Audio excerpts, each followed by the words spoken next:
Hello students, welcome back to our YouTube channel the raise institute. Students, हम क्या पढ़ रहे थे? हम पढ़ रहे थे अपनी क्लास 10th की ज्योग्राफी को। क्या पढ़ रहे थे बच्चों? हम लोग पढ़ रहे थे अपनी क्लास 10 की ज्योग्राफी को, जिसमें हम लोगों ने स्टार्ट किया था प्यारे बच्चों रिसोर्स एंड डेवलपमेंट। हमारा जो पहला चैप्टर है रिसोर्स एंड डेवलपमेंट, उसको शुरू किया था, जिसमें हम लोगों ने लेक्चर वाइज सबसे पहले रिसोर्स क्या होते हैं, क्यों हमें उसकी ज़रूरत है, वो पढ़ा। उसके बाद हम लोगों ने क्लासिफिकेशन ऑफ रिसोर्सेज को पढ़ा, ठीक है, कि कैसे किन किन पार्ट्स में रिसोर्सेज को क्लासिफाई किया गया है। आज का जो हमारा टॉपिक होने वाला है प्यारे बच्चों, आज का हमारा टॉपिक होने वाला है डेवलपमेंट ऑफ रिसोर्सेज। क्या होने वाला है? डेवलपमेंट ऑफ रिसोर्सेज होने वाला है। तो प्यारे बच्चों, डेवलपमेंट ऑफ रिसोर्सेज के अंदर हम लोग पढ़ने वाले हैं कि क्यों रिसोर्सेस का डेवलपमेंट जरूरी है। ठीक है, क्या पढ़ने वाले हम लोग बच्चों कि रिसोर्सेस का डेवलपमेंट क्यों जरूरी है। सिंपल सी अगर बात की जाए तो कंजर्वेशन क्यों जरूरी है रिसोर्सेस का, आज की इस पर्टिकुलर टॉपिक में हम पढ़ने वाले हैं। ठीक है, यानी कि हम लोग समझ चुके हैं अभी तक की वीडियोस में कि हमारे डेवलपमेंट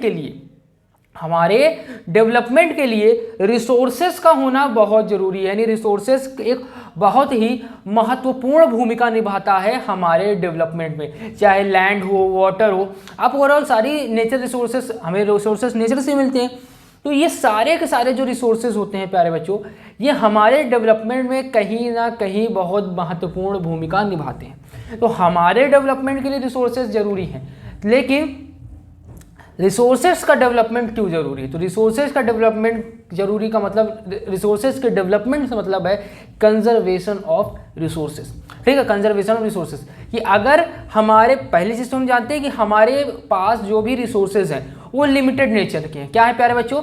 लिमिटेड नेचर के, ये सब हम जानते हैं। अगर हम उसका डिस्क्रिमिनेट यूज करेंगे, ठीक है, अगर हम उन रिसोर्सेज का डिस्क्रिमिनेट यूज करेंगे तो फर्दर आगे आने वाली जनरेशन को वो पर्टिकुलर रिसोर्सेज नहीं मिलेंगे, जिससे कहीं ना कहीं उन्हें परेशानी होगी कि नहीं होगी। तो ये कहानी है। तो यहाँ पर हम लोग सबसे जरूरी चीज़ पढ़ने वाले हैं कि डेवलपमेंट रिसोर्सेज का क्यों जरूरी है।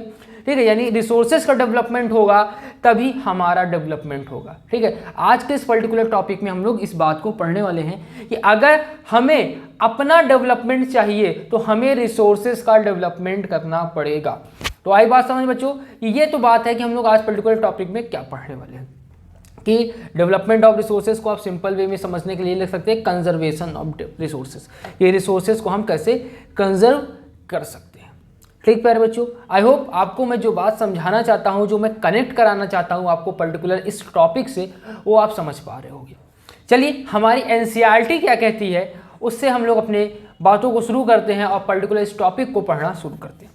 तो बच्चों, डेवलपमेंट ऑफ रिसोर्सेज में हमारी एनसीईआरटी कहती है कि resources are vital for human survival as well as for maintaining the quality of life. Is was believed that resources are free gift of nature. कि हमारी एज वेल एज सारी needs को पूरी करने के लिए, ठीक है, हमारी सारी ज़रूरतों को पूरी करने के लिए, हमारी लाइफ को एक सही दिशा, मतलब कि एक हमारी जो लाइफ है उसको क्वालिटी प्रोवाइड करने के लिए नेचर ने फ्री ऑफ कॉस्ट हमें रिसोर्सेज प्रोवाइड किए हैं। यानी हमें नेचर का गिफ्ट मिला है, रिसोर्स, नेचर ने हमें गिफ्ट प्रोवाइड किया है रिसोर्सेज का। ये आप फ्री ऑफ कॉस्ट, ये आप इसका यूज़ कीजिए और अपनी लाइफ को क्वालिटी फुल बनाइए। ठीक है, क्वालिटी ऑफ लाइफ, ठीक है, अपनी लाइफ को क्या कीजिए, मेंटेन कीजिए, अपनी लाइफ की क्वालिटी को मेंटेन कीजिए। आई बात समझ बच्चों, ये मतलब कि हमारे पास ज़्यादा से ज़्यादा रिसोर्सेज होंगे तो हमारी जो लाइफ है, जो हमारा लिविंग स्टैंडर्ड है, वो हाई होगा कहीं ना कहीं। तो इस हाई स्टैंडर्ड को मेंटेन रखने के लिए हमें फ्री ऑफ कॉस्ट नेचर ने क्या प्रोवाइड किया है? हमें नेचर ने प्रोवाइड किया है रिसोर्सेज को। क्या प्रोवाइड किया है प्यारे बच्चों? रिसोर्सेज को प्रोवाइड किया। ठीक, अब आगे क्या है? आगे हमारी एनसीईआरटी क्या कहती है? As a result human being used them indiscriminately, this has led to the following major problem। और इसी फ्री ऑफ कॉस्ट मिले हुए रिसोर्स का जो ह्यूमन बीइंग है, as a result human being जो है उसका इनडिस्क्रिमिनेट यूज कर रहा है। इनडिस्क्रिमिनेट यूज कर रहा है मतलब क्या? अंधाधुन यूज कर रहा है, जिससे कुछ फॉलोइंग प्रॉब्लम्स जो भी हम लोग पढ़ने वाले हैं वो क्रिएट हुई। बच्चों समझ रहे हो आप इसको? इनडिस्क्रिमिनेट यूज का मतलब क्या है? जैसा अभी हम लोगों ने क्या कह सकते हैं कि हम लोगों ने भी डिस्कस किया है प्रीवियस वीडियो में क्लासिफिकेशन ऑफ रिसोर्सेज, जिसमें हम लोगों ने एग्जॉस्टिबिलिटी के बेसिस पे देखा है रिन्यूएबल और नॉन रिन्यूएबल रिसोर्सेज को। तो आप खुद सोचिए, जो नॉन रिन्यूएबल रिसोर्सेज हैं वो एक बार अगर ख़त्म हो गए तो कहानी ख़त्म, वो फिर दोबारा उस फॉर्म पे हमें नहीं मिल पाएंगे। यानी अगर मान लीजिए पेट्रोल है, तो पेट्रोल अगर धुआं बन गया है तो धुएं से वो दोबारा पेट्रोल नहीं बन पाएगा, या कोल है और कोल से अगर वो राख बन गया है तो राख से कोयला दोबारा बन पाएगा क्या? नहीं बन पाएगा। तो यानी अगर हम अंधाधुंध किसी भी रिसोर्स का बहुत ज़्यादा यूज कर लेंगे तो क्या हो जाएगा, वो रिसोर्स फर्दर आगे की जनरेशन के लिए बचने वाला नहीं है। जब वो आगे की जनरेशन के लिए बचेगा नहीं तो कहीं ना कहीं हम उनका जो डेवलपमेंट है वो रुक जाएगा कि नहीं। तो यही बात बताई गई है कि जो इनडिस्क्रिमिनेट यूज ह्यूमन बीइंग कर रहे हैं अपने रिसोर्सेज का, उससे क्या हो रहा है, कुछ फॉलोइंग मेजर प्रॉब्लम अराइज हो रही हैं। वो कौन कौन सी मेजर प्रॉब्लम है? तो सबसे पहली मेजर प्रॉब्लम आपकी इस पर्टिकुलर बुक में बताई गई है, एनसीईआरटी ने बताया है कि depletion of resources for satisfying the greed of a few individual. Depletion of resources, कि कुछ ग्रीडी पर्सन है, ग्रीडी मतलब लालची, कुछ लालची लोग हैं, उन लालची लोगों ने रिसोर्सेज का ऐसा यूज किया है, ठीक है, अपने वांट को सेटिस्फाई करने के लिए, कहीं ना कहीं उन पर संकट आन पड़ा है, ठीक है, ग्रीडी पर्सन। तो देखो हम लोग क्या है, ह्यूमन बींग्स हैं, हमारी इच्छाएं यानी हमारी जो वांट्स हैं वो अनलिमिटेड है, ठीक है। अगर नीड की बात की जाए तो नीड तो हमारी अगर सेटिस्फाई करनी हो तो हमारी नीड बहुत ज़्यादा नहीं है, ठीक है, हम अपनी नीड को पूरा कर सकते हैं। भाई नीड का मतलब क्या है, आपको कपड़े की नीड है, तो अब कपड़े की नीड है तो आप कपड़ा पहनिए, ठीक है, लेकिन अब जरूरी नहीं है कि आप 10,000 का ही कपड़ा पहनिए, भाई 5,000 3,000 में भी कपड़े आपको मिलेंगे, ठीक है, आप उनको पहन सकते हैं। रही बात खाने की नीड है, तो जरूरी है कि आप रोज़ पनीर ही खाइए, ठीक है, और जो नॉन वेजिटेरियन होंगे रोज़ आप मीट मुर्गा ही खाइए, जरूरी है कैसा? नहीं, आप दाल चावल खा के भी अपने नीड को, अपनी भूख को शांत कर सकते हैं। रहने के लिए जरूरी है 10 करोड़ का बंगला हो, जरूरी है? नहीं जरूरी है। आप इजीली एक नॉर्मल घर में भी रह सकते हैं उतनी ही सुख सुविधा के साथ जितनी सुख सुविधा के साथ आप कभी करोड़ों के कमरे में रहेंगे। जहाँ कूलर से काम हो सकता है वहाँ एसी लगी हुई है। तो ये ग्रीडी पर्सन ही तो हुए ना, कि लालची हैं, कि जितना रिसोर्स उनको मिल जाए वो कम है। तो ये क्या कर रहे हैं, तो कुछ ग्रीडी पर्सन की वजह से, कुछ ग्रीडी लालची लोगों की वजह से हमारे जो रिसोर्सेज हैं उन पर संकट आन पड़ा है, पहली प्रॉब्लम। दूसरी प्रॉब्लम हमारी क्या बताई जा रही है? दूसरी प्रॉब्लम है प्यारे बच्चों कि accumulation of resources in few hand which in turns divide the society into two segment, have and have not और rich and poor। बहुत बड़ी समस्या क्या है बच्चों? कुछ प्रॉस्परस लोग हैं, ठीक है, कुछ प्रॉस्परस लोग हैं, कुछ समृद्ध लोग हैं, जिन्होंने क्या कर लिया है, रिसोर्सेज को अपने पास रख लिया है, ठीक है, क्या कर लिया है, स्टॉक करके रख लिया है, ठीक है, रिजर्व करके रख लिया। जब आप क्या करोगे, अच्छा एक चीज़ एग्जाम्पल समझते हैं, अगर मान लीजिए आपके पूरे एक ग्रोसरी शॉप में केवल एक बोरी आटा है, मानिए केवल एक बोरी आटा है, अब उस एक बोरी आटा से 10 लोगों के परिवार चलते हैं, उस एक बोरी आटे से 10 लोगों के परिवार चलते हैं, लेकिन उस 10 लोगों के परिवार में एक बहुत प्रॉस्परस है। उसने क्या किया, कुछ ऐसा उसके दिमाग में आया, या मान लो कोरोना टाइम पीरियड था, उसने देखा कि हर चीज़ें बंद हो रही हैं तो क्यों ना रिजर्व करके रख लीजिए, तो उसने उस एक बोरी आटे को अपने पास रख लिया। अब उस 10 में से एक बंदे ने उस एक बोरी आटे को रख लिया जिससे 10 लोग खा सकते थे, उसने उसको अपने पास रख लिया, तो बाकी के बचे 9 लोगों को कहाँ से मिलेगा आटा?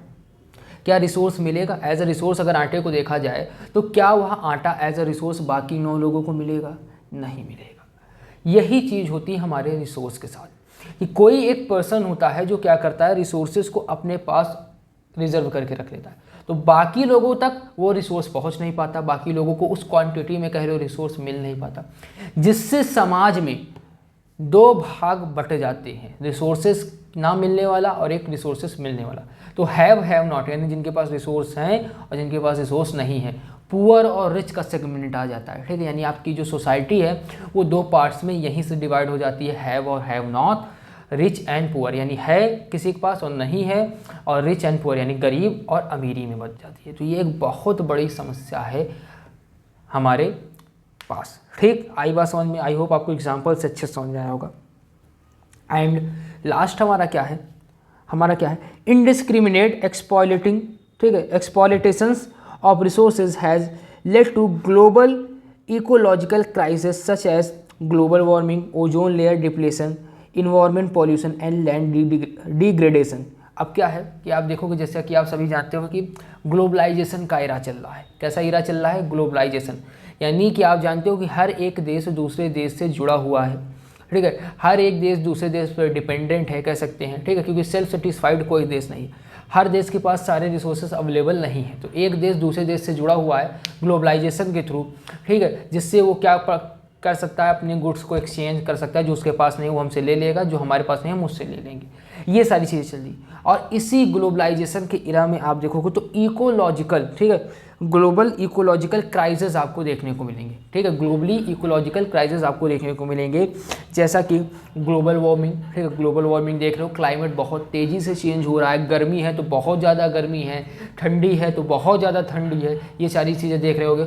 ओजोन लेयर डिप्लेशन, ठीक है, ओजोन लेयर का डिप्लीसेशन हो रहा है, ठीक है, डिप्लेशन हो रहा है। तो ये क्या है? ये ग्लोबली हमारे ऊपर क्या आ रहा है? ग्लोबली संकट आ रहा है हमारे रिसोर्सेज के अंधाधुंध इस्तेमाल से, उनकी कमी से, ठीक है प्यारे बच्चों। तो ये कुछ मेजर प्रॉब्लम्स थी जो हमारी एनसीईआरटी मेंशन थी कि कुछ ग्रीडी पर्सन ऐसा यूज़ कर रहे हैं कि रिसोर्सेज पे संकट आ जा रहा है, कुछ लोग रिसोर्सेज को इस तरीके से रिजर्व करके रख लेते हैं कि समाज में हमारा दो भागों में बढ़ जाता है, रिच और पुअर में। और तीसरा क्या है? Global economical crisis, ecological crisis आपको देखने को मिलेगा, ठीक है, विश्व में पर्यावरण का संकट देखने को मिलेगा, जैसे ग्लोबल वार्मिंग, ठीक है, ओजोन लेयर डिप्लेशन और लैंड डिग्रेडेशन। ये कुछ ऐसी मेजर प्रॉब्लम्स है जो ग्लोबली देखने को मिल रही हैं। और ग्लोबली मतलब क्या है कि अगर कोई एक आप नहीं कर रहे हो लेकिन कोई दूसरा देश कर रहा है तो ग्लोबली हम एक साथ जुड़े हुए, तो ये संकट जो है यह पूरे के पूरे ग्लोब पर पड़ने वाला है, यानी पूरे के पूरे विश्व पर आने वाला है किसी एक पर्सन में। जैसे ऐसा नहीं है कि अमेरिका ने कोई गलती की है तो उसका भुगतान हमें नहीं करना पड़ेगा। अगर इन्वायरमेंट के साथ कहीं ना कहीं अमेरिका कुछ गलत कर रहा है तो उसका भुगतान हमें कहीं ना कहीं करना पड़ेगा, यानी पूरे विश्व को करना पड़ेगा। क्यों? क्योंकि ग्लोबलाइजेशन के थ्रू हम सभी एक दूसरे से जुड़े हुए हैं, ठीक है। आप प्राकृतिक आपदाएं देखते हो, ठीक है, आप प्राकृतिक आपदाएं देखते हो, जैसे आपने उत्तराखंड की प्राकृतिक आपदा को देखा होगा, तो ये सब क्या है? ये सब उसी संकट का एक उदाहरण है, ठीक है। तो ये सारी चीज़ें हैं कि रिसोर्सेज के साथ जब आप अंधाधुंध इसका इस्तेमाल करोगे और तो आपको कुछ मेजर प्रॉब्लम्स फेस करनी पड़ेगी। तो ये हो गई बात हमारी मेजर प्रॉब्लम्स की। तो बच्चों अब आपके मन में आएगा सर इतनी बड़ी बड़ी प्रॉब्लम्स हैं, इतने बड़े बड़े देश हैं, तो क्या इन्होंने कभी इन मेजर प्रॉब्लम्स को दूर करने का नहीं सोचा? बिल्कुल सोचा बच्चों। इन्होंने इन प्रॉब्लम्स को दूर करने का बहुत बेहतरीन प्रयास किया अपने लेवल से, ठीक है। लोग प्रयास अभी भी कर रहे हैं, तो इन्होंने प्रयास किया। कब प्रयास किया? तो इसकी अगर बात की जाए तो सबसे पहली चीज़ तो उन्होंने एक शब्द लाया, ठीक है। सबसे पहली चीज़, अब ये समस्या जब आई तो उस समस्या का समाधान करने के लिए ग्लोबली एक शब्द आया। ग्लोबली एक शब्द आया जिसको हम लोग बोलते हैं सस्टेनेबल डेवलपमेंट। क्या बोलते हैं प्यारे बच्चों? Sustainable development. अब ये सस्टेनेबल डेवलपमेंट क्या है? ये काफ़ी क्रेज़ में आ गया था, तो सस्टेनेबल डेवलपमेंट को पहले समझते हैं। तो sustainable economic development means development should take place without damaging the environment and development in the present should not compromise with the need of future generation. Simple सी बात है कि सस्टेनेबल इकोनॉमिक डेवलपमेंट का मतलब क्या है कि हम अपना डेवलपमेंट ऐसे करें कि आपके इन्वायरमेंट कहीं से भी हार्म ना हो, आपका इन्वायरमेंट कहीं से भी हार्म ना हो। दूसरी चीज़ क्या है कि डेवलपमेंट जब हम कर रहे हैं तो उसमें हम लोग को ये चीज़ देखना है कि हमारी प्रेजेंट की जो नीड है वो सेटिस्फाई हो और साथ ही साथ फ्यूचर के लिए भी वो सारी रिसोर्सेज अवेलेबल रहें। इसी को क्या कहा जाता है? सस्टेनेबल डेवलपमेंट कहा जाता है। यानी जब ये संकट आया तो इस संकट के आते आते समय एक पर्टिकुलर सेंटेंस का, एक पर्टिकुलर वर्ड का क्या हुआ, कह सकते हो कि प्रेजेंस में आया, अराइज हुआ वो वर्ड, उसका नाम था सस्टेनेबल डेवलपमेंट। और सस्टेनेबल डेवलपमेंट का मतलब क्या है कि आपको डेवलपमेंट इस तरीके से करना है कि आपका जो इन्वायरमेंट है वो कहीं से भी डैमेज ना हो। दूसरी चीज़, आप इस तरीके से रिसोर्सेज का यूज़ करो कि आपकी प्रेजेंट की नीड फुलफिल हो। ऐसा नहीं कि आप अपनी प्रेजेंट की नीड को छोड़ दो, ठीक है, प्रेजेंट की नीड आपकी फुलफिल हो और साथ ही साथ इस तरीके से यूज़ करो कि इन फ्यूचर की जो नीड है आपकी ठीक है, फ्यूचर की जनरेशन की जो नीड होगी या फ्यूचर जनरेशन के लिए भी आप रिसोर्सेज को छोड़ दो। आई बात समझ बच्चों? तो आई होप सस्टेनेबल डेवलपमेंट का मतलब आपको समझ में आया होगा। तो बच्चों जब इतनी सारी समस्याएं आ रही थी, ग्लोबली समस्या आ रही थी, तो ग्लोबली सॉल्यूशन की ज़रूरत थी। तो ग्लोबली सॉल्यूशन के लिए क्या किया गया, रियो डी जेनेरियो अर्थ समिट, ठीक है, रियो डी जेनेरियो में एक अर्थ समिट कराई गई, ठीक है, एक अर्थ समिट कराई गई कब, 1992 में। क्या कराई गई, 1992 में एक अर्थ समिट कराई गई, जहां पर यह जो समस्या थी इसके समाधान के लिए क्या किया गया था, मीटिंग की गई थी। और इसमें हुआ क्या था, आइए पढ़ते हैं। In June 1992 more than 100 head of state meet in Rio de Janeiro in Brazil. Brazil में आपका रियो डी जेनेरियो है, जहाँ पे ओलंपिक्स वगैरह हुए थे। तो ब्राज़ील के रियो डी जेनेरियो में जून 1992 में 100 हेड, ठीक है, स्टेट हेड की बात की जाए, यानी 100 स्टेट हेड यानी देश के हेड जो थे उनकी क्या होती है, मीटिंग होती है इसी पर्टिकुलर प्रॉब्लम को लेकर के, ठीक, for the first international earth summit. और ये क्या था, पहली इंटरनेशनल अर्थ समिट थी, यानी देश में जो ये प्रॉब्लम आ रही थी इसको दूर करने के लिए ये सबसे पहली अर्थ समिट थी। आगे क्या है, the summit was convent for addressing urgent problem of the environmental protection and social economic development at the global level. और क्या किया गया इसमें पर्टिकुलर आपका जो ये इन्वायरमेंटल प्रॉब्लम चल रही थी ग्लोबल लेवल पे, इस इन्वायरमेंटल प्रॉब्लम को एड्रेस किया गया, समझा गया, और कैसे इससे प्रोटेक्शन किया जाएगा, कैसे इससे बचा जाए, कैसे इससे लोगों को बचाया जाए, और जो रिसोर्सेज पर संकट आ गया उन रिसोर्सेज को कैसे बचाया जाए, यह सारी जो बातें हैं यह इस पर्टिकुलर समिट के अंदर हुई थी। ठीक प्यारे बच्चों, और क्या हुआ था फिर, the assemble leaders sign the declaration on global climate change and biological diversity, ठीक है, और जो बायोलॉजिकल डाइवर्सिटीज़ थी, जो ग्लोबल कह सकते हो डिक्लेरेशन, उन्होंने ग्लोबल क्लाइमेट चेंज जो हो रहा था, जो मेजर प्रॉब्लम थी ग्लोबल क्लाइमेट चेंज और जो आपका बायोलॉजिकल डाइवर्सिटी थी, इस पर उन्होंने जो हेड लीडर्स थे उन्होंने क्या किया, साइन किया। The Rio convention endorsed the global forest principle and the adopt agenda 21। और इस पूरे रियो डी जेनेरियो की जो मीटिंग थी उससे एक एजेंडा 21, कह सकते हो एजेंडा 21 एक क्रक्स था इस पूरी मीटिंग का, वो निकल करके आता है agenda 21 for achieving sustainable development in 21st century, ताकि 21st सेंचुरी में सस्टेनेबल डेवलपमेंट को क्या किया जा सके, अचीव कर दिया जाए, इसीलिए एजेंडा 21 को अडॉप्ट किया गया था। तो आई होप बच्चों यहाँ तक बात आपको समझ में आ गई होगी। तो प्यारे बच्चों अब ये एजेंडा 21 क्या है इसको हम लोग डिस्कस करेंगे अपनी नेक्स्ट वीडियो में। आज की वीडियो में बस इतना ही। तो आई होप आपको यह जो बातें मैंने आपको पढ़ाई हैं, समझाई हैं, यह आपको अच्छे समझ में आ गई होगी कि डेवलपमेंट ऑफ रिसोर्सेज का क्या मतलब था। तो देखा हम लोगों ने क्या क्या मेजर प्रॉब्लम्स थी, उन मेजर प्रॉब्लम्स को देखते हुए एक वर्ड आया सस्टेनेबल डेवलपमेंट। सस्टेनेबल डेवलपमेंट क्या था, फिर आपकी जो मीटिंग हुई इस पर्टिकुलर प्रॉब्लम को लेकर के, जिस मीटिंग में इस पर्टिकुलर टर्म का यूज़ किया गया, उसमें क्या किया गया, एजेंडा 21 को अडॉप्ट किया गया, जो क्रक्स था उस पूरी मीटिंग का। और कैसे, ताकि एजेंडा 21 क्यों अडॉप्ट किया गया, ताकि 21st सेंचुरी में सस्टेनेबल डेवलपमेंट को अचीव किया जा सके। तो ये पूरी होल स्टोरी थी डेवलपमेंट ऑफ रिसोर्सेज की। अब प्यारे बच्चों नेक्स्ट वीडियो में हम लोग सेपरेट पढ़ेंगे एजेंडा 21 को, कि एजेंडा 21 है क्या और इसके अंदर क्या क्या चीज़ें आई। तो प्यारे बच्चों आज की वीडियो में बस इतना ही। आई होप आज की वीडियो आपको पसंद आई होगी, समझ में आई होगी। तो प्यारे बच्चों वीडियो पसंद आई हो, समझ में आई हो तो वीडियो को लाइक करें, वीडियो को शेयर करें और इसी तरह से हमारे साथ जुड़े रहें और पढ़ते रहें। Thank you so much.